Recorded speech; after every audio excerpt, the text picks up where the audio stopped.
Assalamualaikum warahmatullahi wabarakatuh. Perkenalkan, nama saya Alfi Setianu. Saya adalah seorang mahasiswa dengan jurusan pendidikan luar biasa dengan nomor induk mahasiswa 251F10057. Hari ini kita akan belajar mengenai apa itu disabilitas netra. Disabilitas netra sendiri adalah kondisi tidak berfungsinya indera penglihatan sebagaimana mestinya, dan kondisi itu disebabkan oleh kerusakan pada mata, juga bisa disebabkan oleh kerusakan pada saraf optik atau kerusakan pada bagian otak yang mengolah stimulus visual. Ciri-cirinya adalah tidak mampu melihat, kemudian tidak mampu mengenali orang pada jarak 6 meter, kerusakan nyata pada kedua bola mata, sering meraba-raba atau tersandung saat berjalan, kemudian mengalami kesulitan mengambil benda kecil yang berada di dekatnya. Kemudian ada ciri yang terakhir adalah bagian bola mata yang berwarna hitam itu berwarna. Kemudian ada klasifikasi tunanetra. Klasifikasi tunanetra dibagi menjadi beberapa. Salah satunya adalah berdasarkan waktu terjadi ketunanetraan, kemudian ada juga berdasarkan kemampuan daya penglihatan, bisa juga berdasarkan pemeriksaan klinis, berdasarkan kelainan pada mata, yang terakhir berdasarkan kemampuan baca huruf awas cetakan.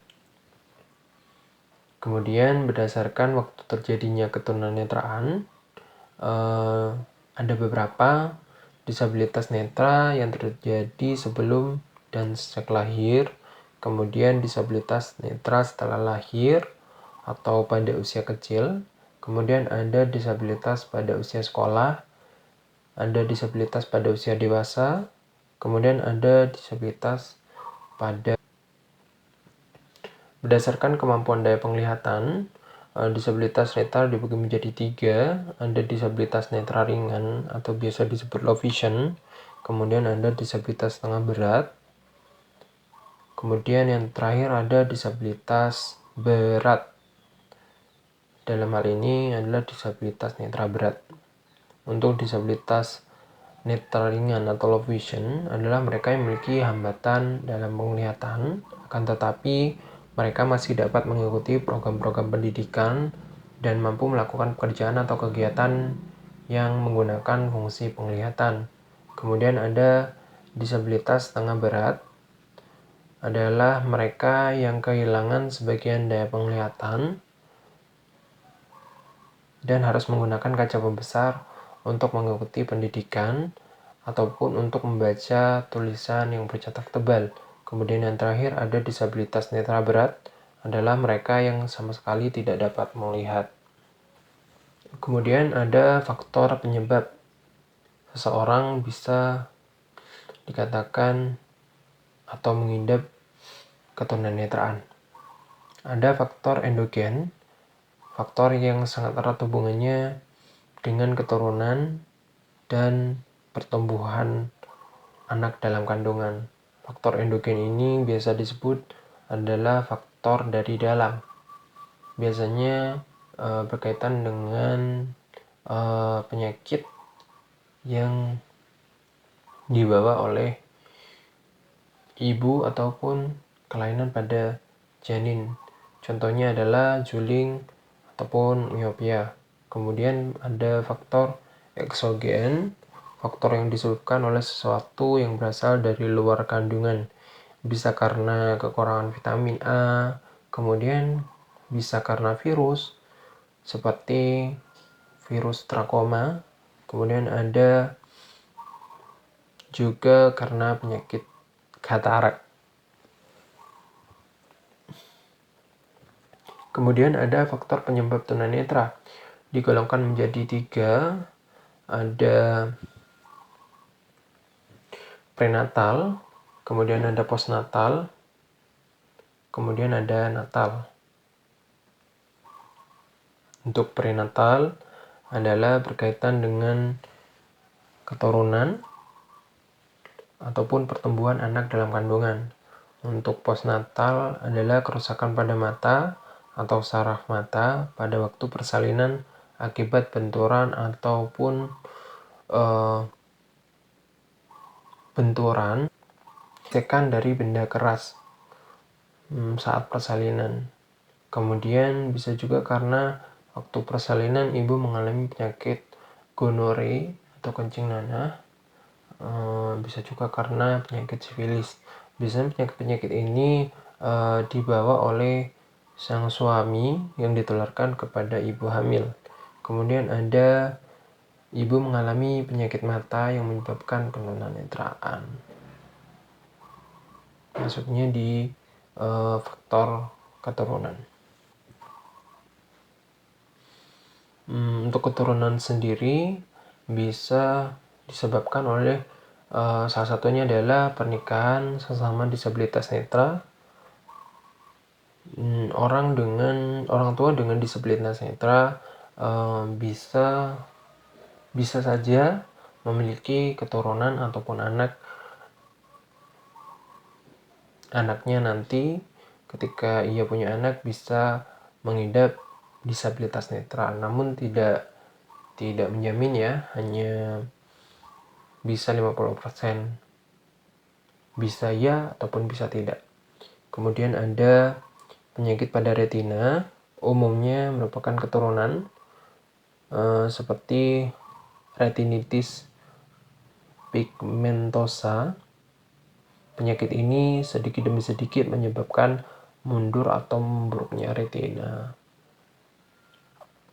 Gejala pertamanya biasanya sukar melihat di malam hari, kemudian diikuti dengan hilangnya penglihatan periferal dan sedikit penglihatan pusat yang tertinggal.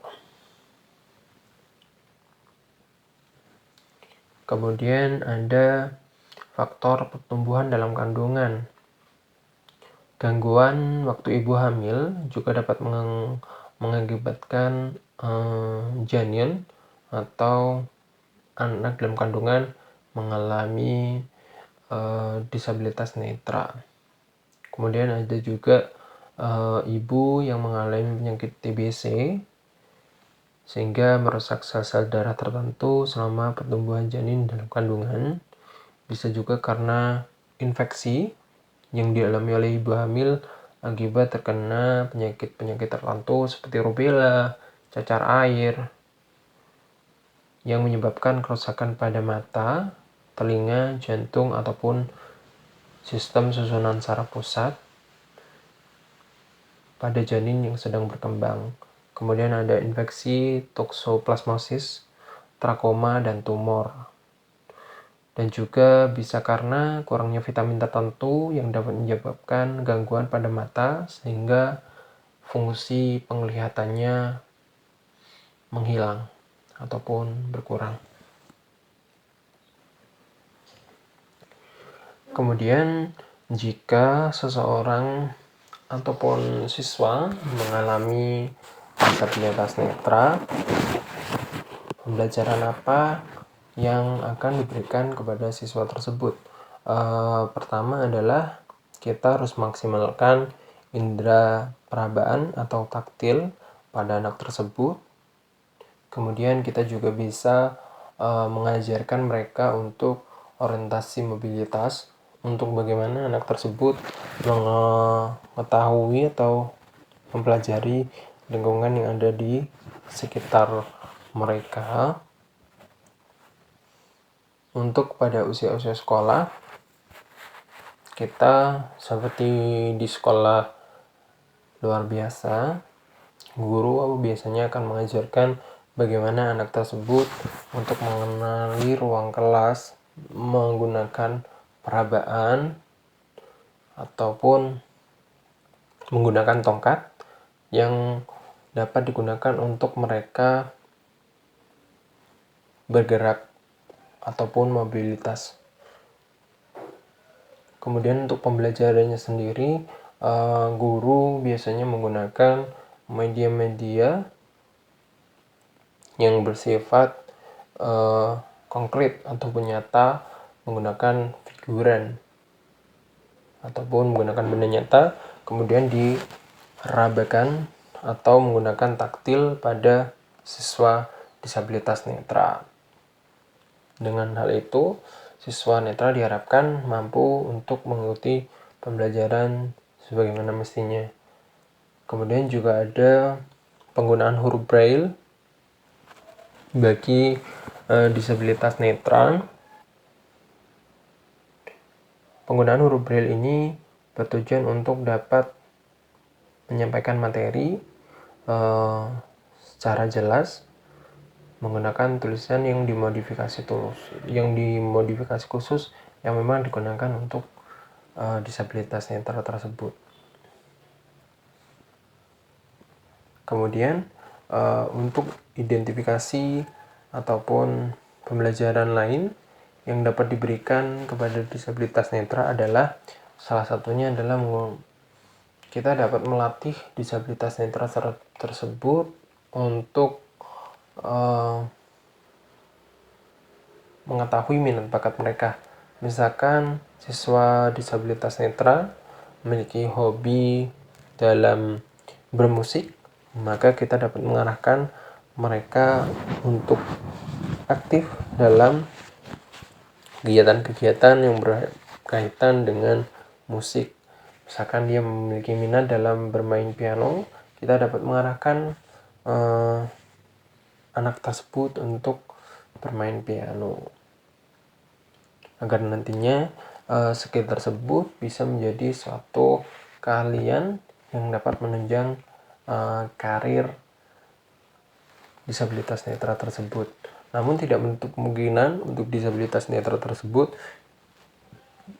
berkarir di bidang lain, tidak hanya musik, namun di bidang-bidang yang lain yang memang mereka geluti. Bisa kemudian berkaitan dengan suara. Disabilitas netra juga bisa menjadi seorang penyanyi, kemudian juga bisa menjadi seorang pembaca puisi, ataupun mereka juga bisa mengeksplor kemampuan yang memang sudah dimiliki. Berkaitan dengan disabilitas netra sendiri, hal-hal yang memang harus diperhatikan adalah bagaimana guru memberikan motivasi agar mereka tetap semangat dalam belajar. Tentunya karena disabilitas netra sendiri juga memiliki kemampuan yang dapat dikembangkan sesuai dengan minat dan bakat mereka. Kemudian hal-hal apa sih yang dapat menunjang pembelajaran disabilitas netra, ataupun media-media apa yang dapat digunakan untuk mengajari disabilitas netra tersebut. Untuk disabilitas netra ringan yang masih memiliki sisa penglihatan, kita dapat menggunakan media-media pembelajaran seperti tulisan yang berukuran tebal ataupun besar untuk dapat dilihat bagi disabilitas netra ringan tersebut. Kemudian untuk disabilitas netra berat, kita juga dapat menggunakan alat bantu seperti kaca pembesar guna memaksimalkan fungsi penglihatan bagi disabilitas netra dengan kelainan berat ataupun disabilitas netra dengan golongan berat tersebut.